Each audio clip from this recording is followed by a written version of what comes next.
Welcome to another episode of the Dalton Grant Academy Talk Show. My name is Dalton Grant, a three-time Olympian, former board director of London 2012 Big Team. Each week, me and my guests explore the mindset, determination, and focus it takes to become an elite. Gain the insight to the world of sports, film, and more.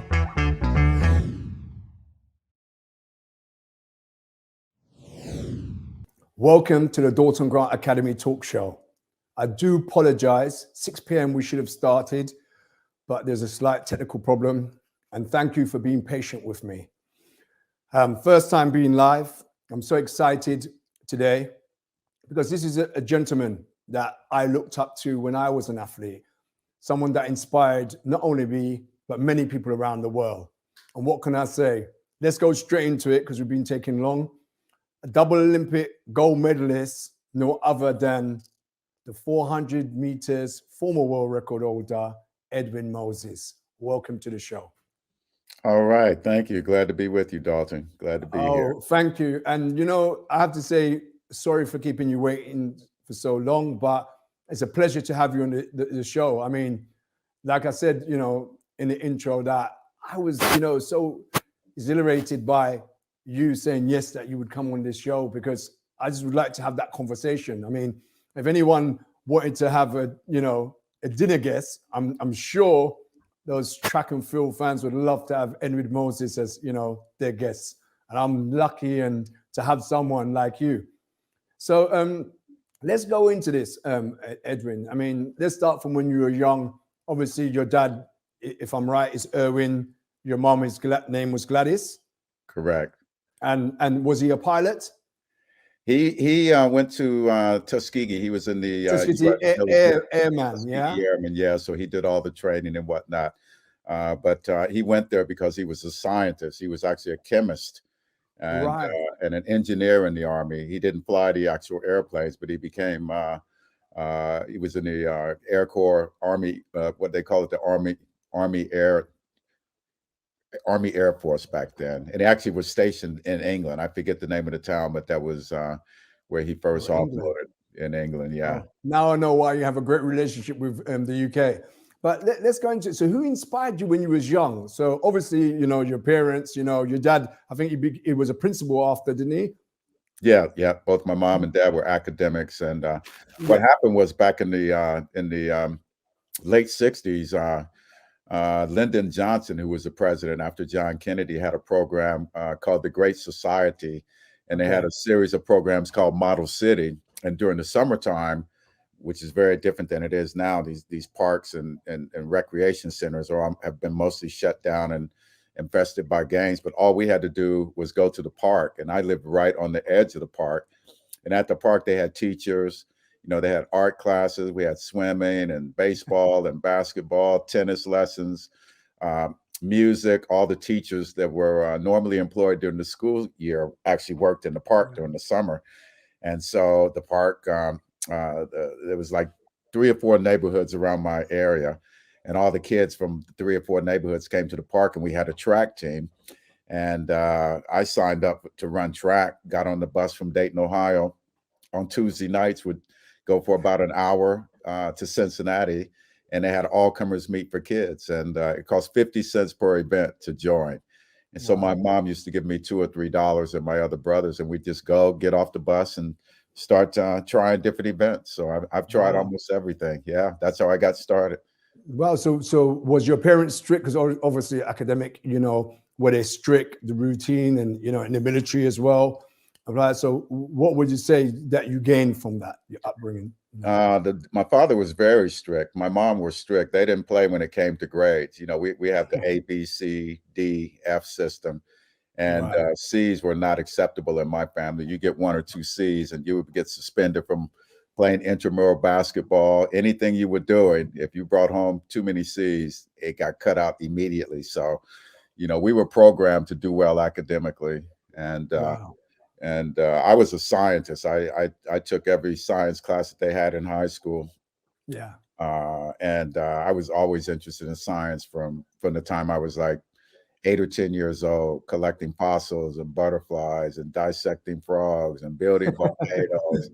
You know, I took 5 years of math and 2 years of biology, 2 years of chemistry, and a year of Wow. physics in But high school. Ed, going to that, let's say that because you started off in football and basketball, and I think you had a dust up, a punch up. So what was it? What was it like in that team event? Because obviously you found track and field. So what was the difference what was your challenges in the team event?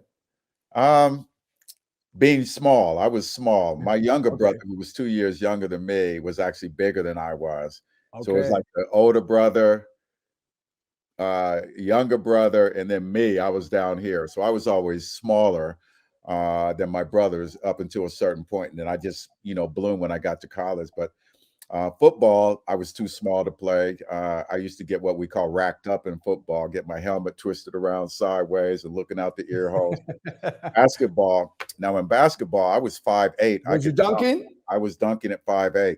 Wow. But Wow. I was too small to make the team. They didn't have a position for me. They already had a couple of guards. So I always got cut. Is that excuse, Ed? Because remember, do you remember Spud Webb? How tall was he? I know Spud. Yeah, yeah. All right. Yeah, it wasn't an excuse, and I was actually good enough to play, but I would always be like the last guy to be cut. In football, I got kicked off the team for pretty much defending myself and fighting and making a hard hit when after someone hit me real hard and almost knocked me out. When I got him back, then I got kicked off the team. Right. And that's when your athletics career started, because then you went on to athletics and gymnastics. How did that work? I was on gymnastics before my first year in high school. Okay. And I ran track. I was always on the track team, but after my second year of football, I just quit football completely. Never played another down, and went completely into track and field and started improving. Yeah. Yeah. And what was amazing, what I like, because you got a scholarship, and it wasn't a track and field scholarship, it was an academic scholarship. And that's great. It shows, because there's a lot of people out there, you know. And the funny thing to me was that, yes, you had a track team, you know, in Morehouse College, but you didn't have a track. So how did that work out? You got a track team, but you haven't got a track. So what was the preparations like? Well, in my senior year in high school, I was 5'7" and 117 pounds. Okay. So I wasn't really that big. Spike Lee was one of my classmates. I was like Spike Lee size when I first went to college. And then I grew my first 2 years. Morehouse didn't have we didn't even have a stadium then. They have it now, and they're building a new track in it right now. But I got an academic scholarship to study physics and engineering. And there was no college in the country that would have taken me as a track runner. Coming out of high school, I think my best time in the 400 flat with no hurdles was 51.3. My better event, I think, was the high hurdles. I ran 15.1 over the 39-inch sticks. So I was pretty good and did well in the relays. I was fourth in the city. My first year in high school, I was actually the city champion in the pole vault on a metal pole. I jumped 10 feet on a metal pole. One of those poles that didn't bend. I remember those poles. Yeah, exactly. And jumping into sawdust. And then I was a triple jumper. Actually, my last year of high school, I went to we didn't have triple jump as a competition, but they had an invitational meet that I went to. And I think that was probably my best performance, and I probably could have been a very good triple jumper. So at that size, 5'7", 117 pounds, I jumped 45 feet, 1.5. Wow. And won the meet. And that was a big shock. But even that couldn't get me a scholarship. So when I went to college, I was a physicist. You know, I studied physics, and that's what I was going to go to my next question. There's a person out there. I'm not going to be selfish and keep it to myself. Yeah. There's a guy called Anthony Banbury. He asked the questions because now he knows that you did major in physics and engineering, and he wanted to know velocity, momentum, acceleration. Did you use any of these your background to help you in your sport? Absolutely. Absolutely. Once I started studying the theoretical parts of physics, you know, your basic physics, you know, your basic physics principles, and then you go to mechanics and then electricity and magnetism. But when we got to like quantum physics, advanced mechanics, things of that nature, where we were So Ed, we would do electric simple person. Can you break that down? How would you break that down to us so we know? Yeah, break it down in the layman Um, terms. well, when you start talking about physics, you have to start talking about energy, Yeah, conservation of energy, angular momentum. If you're throwing your leg over a hurdle, how long is it going to take to get to the other side? What's the most efficient path? What's possible from a mechanical, biomechanical point of but view? Ed, what Yeah, you're saying there and what what's interesting about this, it's like knowing and doing. So you know what to do, and you got to get your body in that position. So that means it sounds like you was very in tune with your own self, with your own body, right. And I didn't have a hand-eye coach. coordination. I didn't have a coach at the time, so I had to come up with all these possibilities and ways of improving myself. And my whole approach to track and field was that, look, I wasn't even competitive. Say my first and second year of college, I Right, wasn't really competitive. I was good. I was a good relay man. I was always getting like thirds and fourths in the invitational meets, but I wasn't, out front and winning. If someone was running a 13.6 in the hurdles, by the time of my second year, I was down to like 14 flat. So I was like getting closer all the time. And right. track and field is that kind of sport where it's incremental.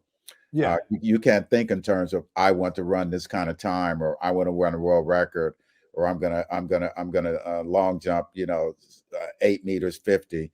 What you have to do is constantly go out every day and find out the mechanical things that you can change yeah. that put But you in how a did you position. learn? Because obviously, when you see modern day now, technology has moved on so much, and we didn't have that technology when you're talking about landing in sawdust, dirt track, grass track, cinder track, and that's what we grew up on. So Well, for me, my biggest obstacle was I was a good 400-meter runner. By the time I finished my second year in college, my personal best, I went from 51.3 when I went to college to 47.5. I went from a 15.1 in the highs. By my end of my second year, I was running like 13.8.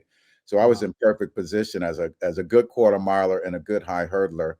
The following year, I ran the 400 hurdles for the first time. Didn't know what I But was this, doing, but but I this was is an a good hurdler. interesting thing. Yeah. Before you jump to that, the first time, it took you 4 months to go to your first Olympic Games. Right. The first time I ran at the Florida Relays down in Yeah. Tallahassee. And well, I qualified for 3 Olympic events that day. I ran the 400 flat, I believe, on a Friday, and I got thrown out in lane 9. I think my coach told him a slight inconsistency with my actual time, got me in the Okay. race, and I ended up running 46.1 and winning and getting Wow. second place. So I Wow. qualified for the Olympic trials on Friday in that event. On Saturday, I ran the 400 hurdles early in the morning. Once again, I didn't have a time. He got me in the race, and I ended up running 50.1, first time I ever tried it. So I came Wow. out really hard. And then that afternoon, I ran the high hurdles and ran about 13.6 and qualified for that event for the Olympic trials as well. Uh, Wow. the year So before, my personal best was 47.5, and I went from right. 47.5 to 46.1, like early in the season. That is awesome. But Yeah, yeah, what I think was interesting at the start of your unbeaten record, 1977 September, it lasted for 9 years, 9 months, 9 days. That unbeaten record of 122 races and not taking a loss. What was in your mindset at that time? Because when you start winning, was there fear of losing, or did you not worry about losing? What was your mindset at that time? Well, it all started, in 1976 when I switched my training program up to be able to get better in the 400 flat, get better in the high hurdles, but really maximizing the 400 hurdles.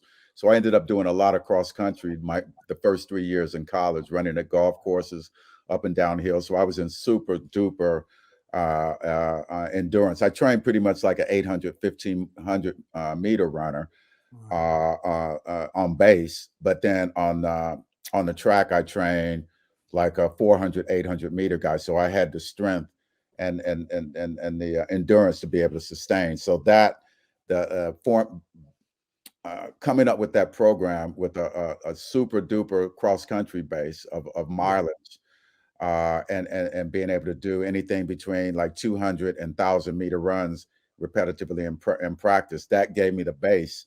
I was always in condition. There was never a time in my whole career when I was out of condition.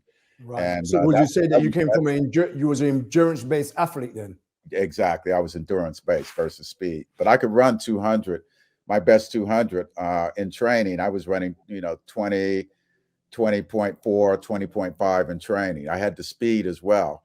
And so all three of those elements, the speed, the ability to run really good high hurdles, and the ability to run 400 or 800, that sustained me. And that's gave me the preparation to always be ready for 400 meters Always be hurdles. ready. I was always ready. I was never Wow. out of condition. I never feared anyone. I raced against anyone. I just took my time and got in condition every year, and never let anything meet scheduling or anything Yeah. endorsements. Never let people get in the way of me Mhm. deciding how many races I was going to run, when, Oh, being ready all the time, 100% of the time. I was yeah. always ready. So you know what was really interesting? 4 months to your first Olympics in 1976. So walk through that. What was it like? Did you believe that you was going to be Olympic champion leading up to that, or did you just go out there to just run your best? I knew I was going to win the race, and I knew I was going to run around 47.5. My Wow, first race was 50.1. Then I ran that's a lot of confidence for 4 months. well, it was well-deserved confidence. I mean, Okay. I knew what I was comfortable doing. I knew what my background was. I knew how to train for the So event. even though this is what I'm thinking, because everybody thinks America's America. I know some people, when I went to America, they thought the UK was in America. So at that time, you was not competing against Americans, you're competing against the world. So you was aware of the world in that event. Well, I had to compete. I had to get through the Americans first because all the Yeah. best hurdlers were in the States. So I ran 50.1, then 50.6, then I ran a 49.8, then I ran a 49.2, then I ran a 48.8. And when I ran that 48.8, that was about my fifth or sixth race. And that was in late May, like a month before the Olympic trials. When I ran 48.8, I said, well, the American record's only 48.51 back then. That's, Wow. that was a standard. I knew I would be able to break that. And when I ran the 48.8, I said, I think I can go under 47. Well And the done. world record was from John Ekibu at 47.8. Yeah. So I went back to training, tightened up some things in training, did a lot more repetitions, 500s, 350s, a lot of 500s, and a lot of 600s over hurdles. So who And was your training group? So was you alone, or did you have a I very was strong, a alone. good? I was alone. It was myself and my coach. And I came Wow. up with the training. He didn't know that much about hurdles. So I put together, the training program that lasted throughout my career. But when I went to Montreal, I knew absolutely that the only thing that can keep me from winning the gold medal and running under 47.5 was basically falling down. And I ran 47.6. So I was like a tenth of a second off of what I actually thought I could do. I wasn't arrogant. I just knew what I was capable of. Yeah, I And mean, yeah, I paid the confidence. price in training every day. I mean, I paid the price to be on that podium, and Wow. I made it happen. Yeah, so 1976, your first gold medal. Hey, I got two, my gold shoes. Some people might say it's yellow. I got two, 1976 and okay, and 1984. Let's go to 1980 because that year in 1980, you did run the fastest time in the world. Am I correct? Yep, yep. And you didn't go to the Olympics because of the boycott. How do you feel about that? Because that could have been 3 gold medals, It 4 was medals horrible. in total. But It was yeah, horrible. Being a world record holder was tough because your personal best is the world's best ever. It puts a lot of pressure on you. So I ran the world record in '76 in Montreal, and then I ran at UCLA in 1977. I lowered it from 47.64 to 47.45. Then lost the race in '77 to Harold Smith.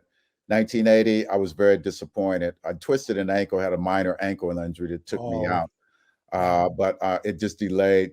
It just delayed my training. Really, it would have put me right on schedule for Moscow.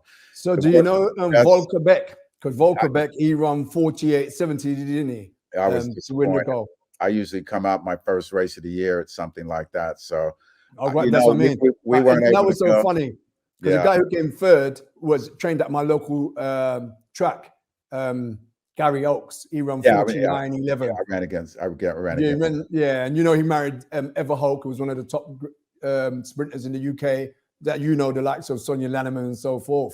Right. So, I mean, when you say your first rate, you start out at 48.7 was not a problem for you. So we always think that politics shouldn't go into sports. I went to the Olympic trials in 1980. That was my first meet of the year. Yeah. Which is like, we knew we weren't going, but even if we had gone to the Olympics, that's a bold move to go to the Olympic trials and expect to win. I think I ran 47.90 or 80, 47.80 or something like that. I knew I was in condition. So when I got to Milan after, 2 weeks before the Olympic Games, I ran 47.13 and could have run faster. I believe that I slowed up. I didn't go drive all the way through the tape. I could have. That was the day when I could have run under 46, under 47 seconds. So where would you say you had your toughest race? Yeah, whether majors or domestic, what your toughest, competition? My toughest competition was the 1987 World Championships in Rome. Wow. I won by 0.02 of a second, sandwiched between Danny Harris, who had the last one to beat me in 87 in Madrid, and Harold Smith, who beat me in 77. But I beat them to the wire. And then the next worst race, the worst race that I ever had was actually in the 88 Olympic Games. And they changed the schedule on us. So we ran at like 5 or 6 o'clock on Saturday evening. And then we had to come back for the final at 1 p.m. on Sunday. So, and they didn't have ice baths or any, you couldn't even find ice or a whirlpool bath. And that was like my standard procedure. I think after the meet, after eating, going to a hospital and fiddling around there for 3 hours, I got into bed at 1 o'clock. And when I hit the floor at like 8:30, 9 o'clock in the morning, my legs were dead and I knew it. But I still ran. So this is a challenge for athletes, because obviously I believe it's how well you know your body. Yeah. So did you always have a little niggle that you had to overcome? Did you have any little niggles that you had to keep on top of during your career? Generally not. I went to physical therapy every day after practice. Injured or not, I would be in physical therapy doing, muscle testing and I like that, injured or not. Yeah, ice baths. No one was doing ice baths until I started doing it. Professional leagues, no one. And I always kept myself in top condition, always. Yeah. Wow. I mean, that's so interesting. So what about the challenges of the sport? Because what I realize, it's hard to be yourself, because there's your academic, not running track. I mean, going down to, Anthony Banbury. Yes, I think kids out there can actually study. You don't need to get a scholarship in sport to do very well. And if you're smart enough, you can use your intelligence to enhance your performance, just like what Ed's done. Yeah. I think that track and field is an individual sport, and there's a lot of leeway. There's no one model. Did you meditate then, Ed? What about the mindset? Because the mindset is important. This is what I want to get, the physicality, because the muscle doesn't tell the brain what to do. The brain tells the muscles what to do. That's the boss. So your mindset. So, and always seeing you with your mindset. And the funny thing is that you was always known for wearing your glasses, but no one really knew that it was prescription. They thought it was you being cool. I couldn't even see from one hurdle to the next hurdle. Wow. 400 meters, 35 meters, the hurdle is almost blended into the background. I could not see the stripes on it or anything. My vision is very bad. But it didn't affect anything. I just had to wear glasses or contacts. But, in terms of mental, I knew what I was able to accomplish. Although I went to a school with no track, had to jump fences every day to go find a track for my entire career, 5 years at Morehouse. And so, I was just hungry. And one of the things that I did was that I stayed in track longer than people that were a lot better than me coming out of high school. And even the first 2-3 years of college, I believed that I trained harder. I was hungry. I wanted to get that incremental improvement on a year-by-year basis. If I was running 14.1, then my goal was to run 13.7 or 13.8 in the highs. If I was running 47.8, then my goal was to go, get down to low 47 or this was in the flat even then, or under 47 into the 46s. So every year I had specific goals, and I didn't mind training. I trained hard. And when I went out to the track, I don't talk. Ed, I don't what talk. What kind of athlete was you? Was you a sociable athlete, or was you really just keeping your own lane and focus, and it was like going to I don't talk mental when I go office. to the track. Once I'm out at the track, I start my workout. I don't have any friends. My teammates mean nothing to me. I do my Wow. thing. I concentrate on what I'm doing, on every stretch that I do, my stretching regime, my warm-up regime, my technical regime, stints, the runs that I do. If I had to run like 1,000 and 3 600s and a 500, that's a hard workout, Oh, like definitely. 12, And 15. you would never survive in these days with social media, where everything is on social media. Can you imagine? I Because how guarantee do you you. feel with technology has moved on? Because obviously we spoke about, the time when you run 47.02, which Yeah, is less than 7 blinks away from sub 47. yeah. And how do you feel about technology this year when you're seeing someone's run 45.94, Carson Warholm, and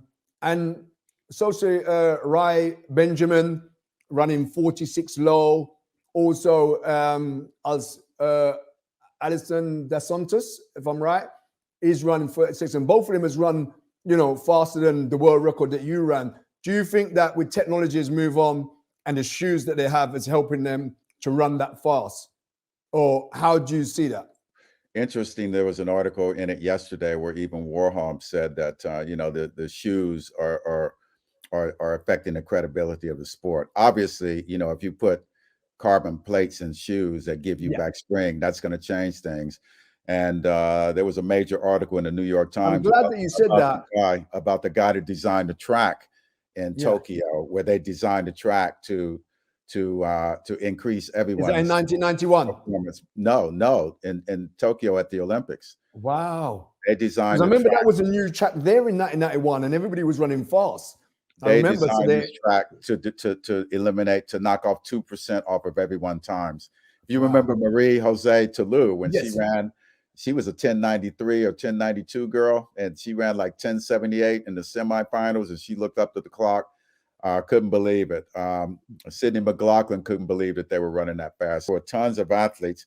They had a total of, I think it was 157 personal bests and national records on that track. That's unprecedented. The track obviously had something to do with it. There's no Definitely. doubt I about mean, it. that's They talked not about it. fair The to our IAAF times. talked It's not about it. fair. Mondo talked about what they did to the track to speed it up by 2%. So if Wow. you look at Kevin Young's time and Yes. take off 2%, that's like his time would have been superior to Warholm. My 47.02 would have been 46.08, Wow. taking off 2%. So obviously, they built the track that was able to rebound and put specific layers on it that were working with each other. Sydney McLaughlin says she felt like she was on a magic carpet. So obviously, you can't compare times today to what they were running. I wish I had the opportunity to run on that kind of track. Yeah. Yeah, Yeah. and have those kind of shoes. Yeah. Yeah. That I definitely mean, makes a difference. well, you still did pretty well in your time, and you can't take that away. I mean, Well, it took 40 years for them to catch up. that's right. It took a long time. Kevin ran one fast race and 8 years after I did, but after that, it took another 30 years and I've been saying for the last 20 years, when are these guys going to really start running more consistently and more fast? But, to have it happen in a fail swoop like that indicates that. And Mondo said it in an article that they designed the track to diminish times by 2%. They were successful. So Wow. equipment has a lot to How do do. you feel like, obviously, you grew up with a lot of athletes like Lord Cole, Sebastian Coe Myers used to compete in my local club. So what do you think about the current state of the sports now and how it is? And obviously, I know you're a vegetarian, humanitarian, and you're an advocate of peace, which is great. How do you feel? How do you see the modern day of track and field? Well, track and field has gone through a lot of changes in the last, 10 years, Yeah. minimum, 8 to 10 years, major changes with corruption, at the highest levels of the IAAF. That really, really disappointed me. I think it's with WADA, USADA, UK anti-doping. I think they've created an atmosphere where athletes can feel confident that that no one's going to get a free pass if they're doping. I think Yeah. that's very, very positive for the athletes, because if I Yeah. have a son who's 25, he doesn't run track, plays volleyball. Yeah. I wouldn't want my son or daughter, niece, nephew, grandchild, or whoever to be in a sport where they have to dope to win. So I think that problem's been solved. I mean, and that's sad it's very sad to hear, you know, a legend, a living legend like yourself to say that. I mean, I do understand, because when I look at the first big experience for me was Ben Johnson, 1988. I didn't really know the impact of drugs. But when you think of, you know, the history of communism and what people were going through back then and couldn't be themselves, and, you know, just to see recently Russia being banned, not just one person, a whole country being banned. I mean, it's sad now. So we don't really know how far back that drugs, you know, people being taking drugs, really. And I think they need to be more honest and open. And I don't think really that they've tackled it properly. And why I say that, you have a lot of people that go out and claim to be religious, you know, and God gave me this energy. And the next week they test positive. What is your God? Is your God going around with a steroid bag? I don't really understand. So I think we need to look at it deeper than what people will go through to achieve, to be successful. It's a mindset. Because let's say you're not born with manners, you earn that. So the quality is what it takes to be a successful athlete. Yeah, well, the sport's gone through a lot of transition, and there's not too many people on the planet that have been involved in anti-doping activities the way that I have. And a lot of people don't know that the out of competition testing program was really started by a group of American athletes, and I was the team leader from that. People like Harvey Glantz and Ronaldo Nehemiah and Candy Young, and quite a few of our athletes. We actually legislated, designed, and proposed it. So, you know, we wanted it to be clean, and we grew up in the worst of it all. When I was running, it was East Bloc, it was communist, it was East Germany, and, you know, the Eastern Bloc countries, Russia, that were systemically doping their athlete, which we know has been going on for the last 40 years. And how do you feel like with the management now? This is what I'm trying to say. Because if you come from a culture like that, then you don't know who's who. Let's be honest, with like the corruption, what's been through the sport. So it's like the kettle calling the pot black. And especially, you know, the way people are being used, let's be honest, with color, if we bring color into it, the pressures like what you had to be a black, intelligent person, you know, and the way you conduct yourself. Because, you know, I remember in the old days in the UK, it wasn't fair for a black athlete to run the anchor leg or to be a center forward or to be a goalkeeper. So we had to be strong, because when you see our generation of athletes, we had to suck it up and go out there and be strong. Where you see a lot of these generation of athletes, they're complaining. They might have positions, they have no power. They take away the power. So they get these titles with no power, meaningless power. And it's really that they're reaping the benefit. And I think taking advantage of, I don't want to say the weak, of, you know, people with less opportunity, let's say.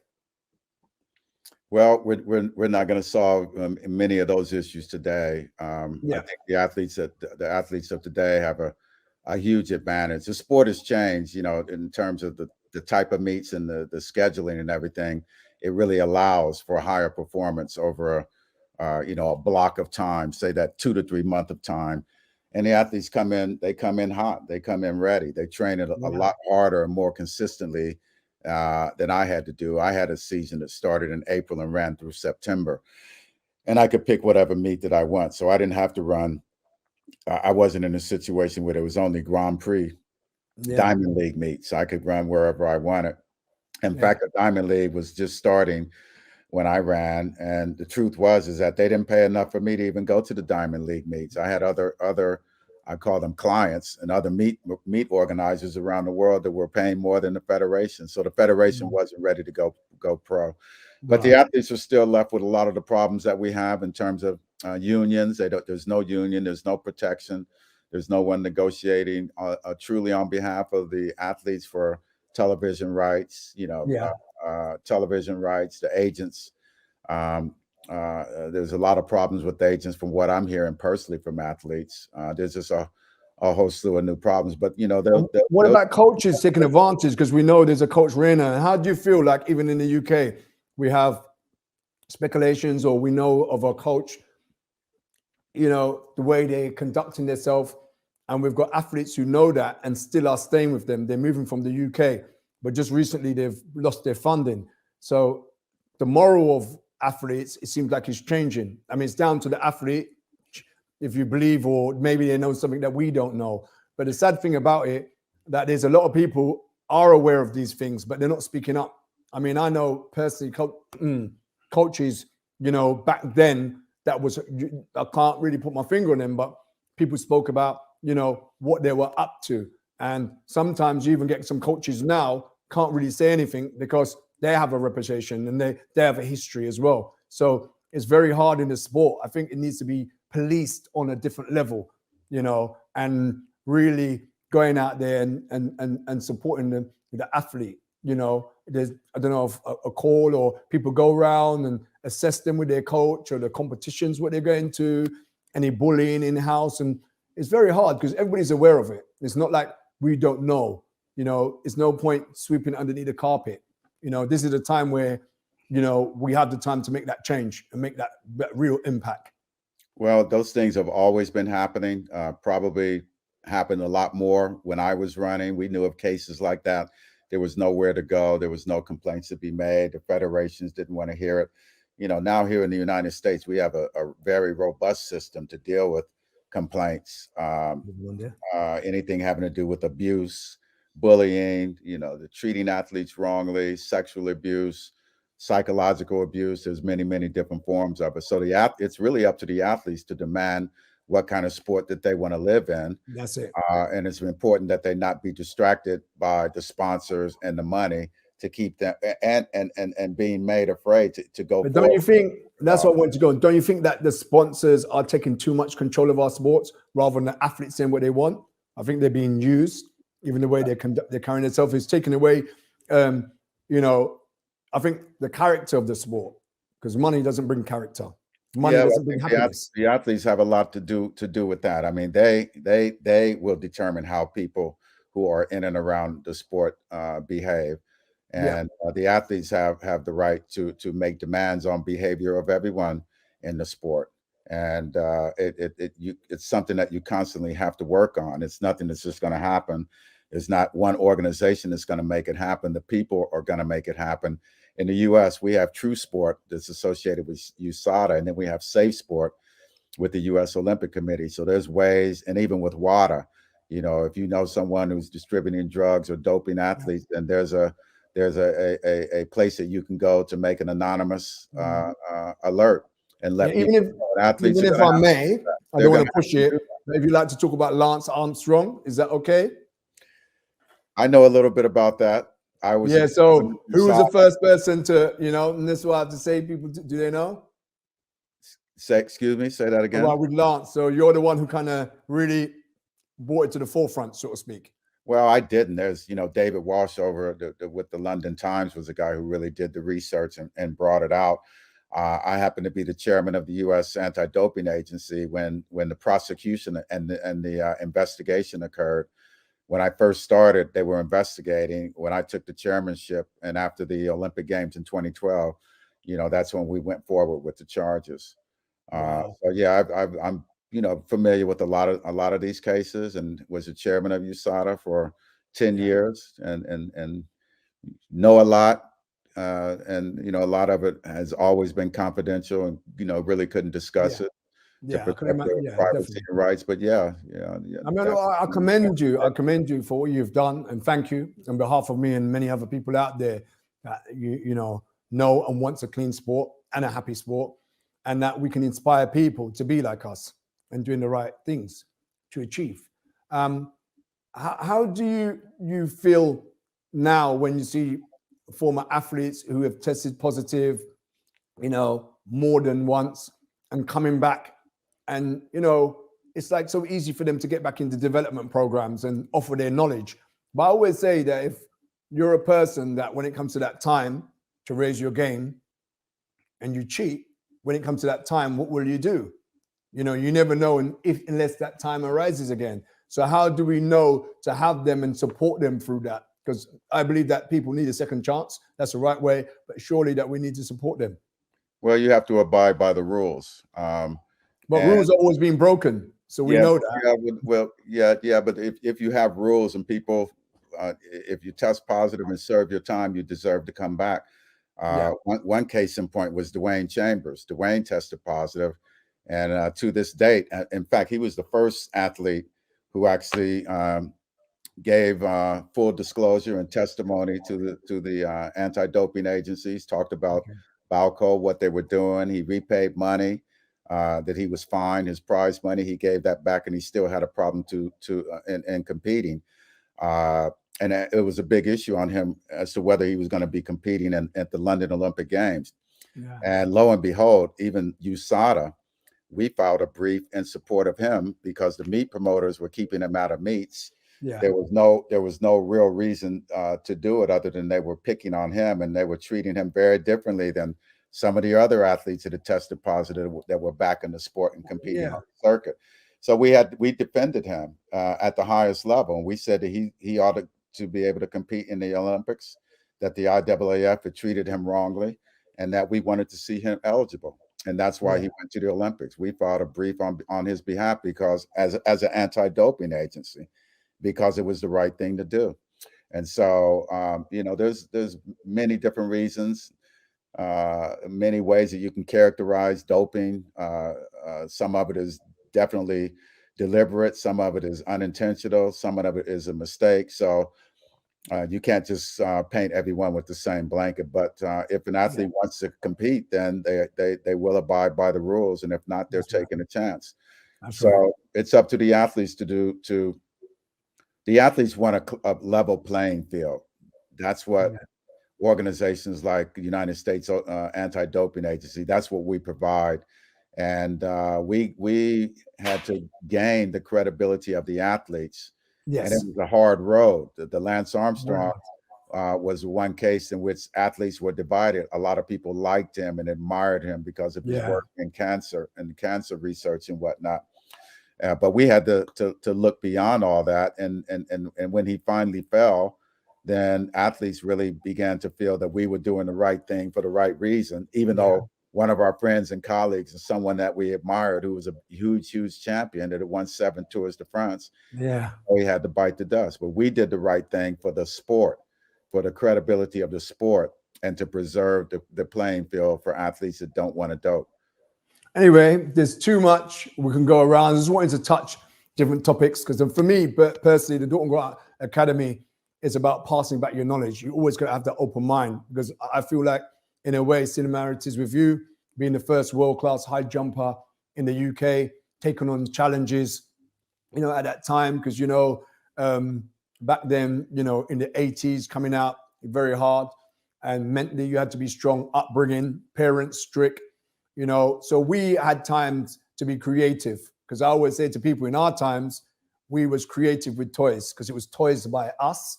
And this generation of kids have toys by us, Toys R Us. So they buy it, but we're creative. You have to bring back creativity in people. So I feel like I go back in the community and show them. I have to have that mindset, the patience to go back and to help. The thing is, when you get someone who's confident with what they don't know, you should be confident. Like what you said, you went on to go and do very well in the Olympics and win 2 medals. But you get a lot of people who haven't produced the goods, are confident, and they don't go back to the drawing board. They make excuses, where you should always, if you're a follower, follow the right people. And if you're a leader, lead. So going into you now as a person, I commend you. How did your sports help you to survive? Because you had 2 traumatic brain injuries, didn't you? And you had to teach yourself to walk again. How, what was that like for you? Well, I fell down the steps and then I banged my head in the car. Had a subdued hematoma is what it's medically called. It's a condition where blood pools in the top of your brain. So I had a couple of inches of blood in the top of my brain. It pushed everything down into my brain stem. And 10 days after I hit my head the second time, I was paralyzed from the waist down and sitting in the neurological ward. So that was a long journey. But one of the things that I always remembered was that I helped support they used to call it disabled. It wasn't even the Olympians. Now it's called Paralympians, but Paralympians, disabled yeah. athletes. And I'll never forget one of my colleagues, and this was back in the 80s before they even formulated and were involved at the Olympic level. And I would never forget speaking to one woman. We were talking about her accident. I think she fell off of a bike or into a pool. I forget what it was. But she asked me a question, and she said, "What's the difference between an Olympian and a Paralympian?" Yeah. And I said, "I didn't know." And she said, "An Olympian is an accident waiting to happen." Wow. So when I found myself in the hospital, that was the first thing that popped into my mind. I said, "Oh, damn, here I am. Who would have ever thought that falling down the steps and bumping my head would put me in a situation where I'm really paralyzed from the waist down, like totally, and not knowing whether you're ever going to walk again." So being an athlete, I put together a rehabilitation program that would have gone well beyond what you can get if at a hospital or a therapeutic system. I What was hired different about that? How break it down to the it mayor was and an what athletic did you put system. together? I hired one of my colleagues who was a track coach and a trainer Okay. and a therapist, Yeah. and did work in the pool, weights, jogging. I couldn't even jog 50 meters without feeling like I ran a marathon because my whole body had shut down. Lots of calisthenic exercise, and it took me like 4 months to be able to stand up without thinking I'm going to fall down if I wasn't holding on to something. Yeah. But it was an athletic program. I think the intensity of the program, even though I wasn't intense at the beginning, but the amount of energy I put into it would have been the same type of energy I would have put into it as a fully capable athlete. And that's the reason I was able to come back. That athletic mentality. I wasn't going to quit. I wasn't going to lay down and take it. I had to get up and do something. And being an athlete really facilitated that. Wow. So what drives you? You achieve so much in your life, on boards, like I said, you're advocate for peace. What drives you now? What if I gave you a wand and you had the chance to do anything you wanted to do, what would you change and what would you do with that? Let me give you two things. I would say, the thing that's has made me most productive in my life is really the ability to take advantage of the opportunities that I've had for education. I started out as a physicist. I worked as a aerospace engineer on, weapons and technology and cruise missiles and all that. That facilitated my rise in track. At the end of my track career, I went back to school, Pepperdine University, and got an MBA, Master's in Business Administration. Went into the finance industry for many years. I've been in that forever, but I learned a lot about organizations, about banking, about finance, how psychology, how organizations and people work together, and organizational theory, and that's really done me well. So I've had my fingers in finance. I'm working on a couple of investment banking opportunities right now. I've done philanthropy.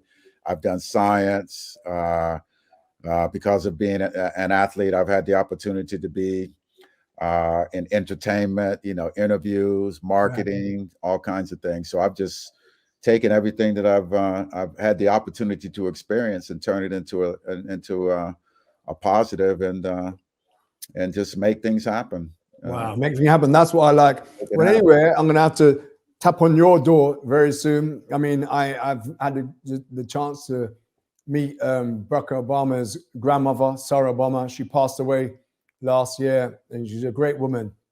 Couldn't read and write, and the things that she's done by going back in the community for kids and giving them the opportunity.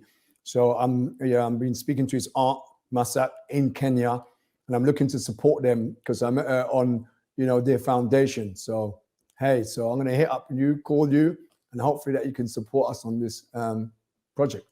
All right. Give back. Yeah. All so right. What I'd like to say, Ed, apologies once again for letting you wait so long. Slight technical problem, but I hope that you enjoyed it. I thoroughly enjoyed it. I must be the envious of the world, speaking to a legend who inspired so many people. And I'd like to say thank you. And, on behalf of many people and myself, because, you always have to have someone to look up to and see the way they carry themselves and conduct themselves, So I'd like to say thank you, and looking forward to you going on and achieving more success in your life, and All right. keep being you. All right, thank you, and you keep on doing what you're doing. Continue to inspire the people that you work with, and if they get tired and they don't want to work hard for you, you tell them I said you better do it. Yeah, thank you. Yeah, that's right. I'm going to use that. Ed said you better do it. So I'd like to say I apologize on the Dalton Grant Academy talk show for starting late. I'm usually on time, so you always allowed one strike. Hopefully that you learned a lot from this and gained a lot, and I thoroughly did. And till next time, enjoy, be happy, and enjoy the Christmas fest.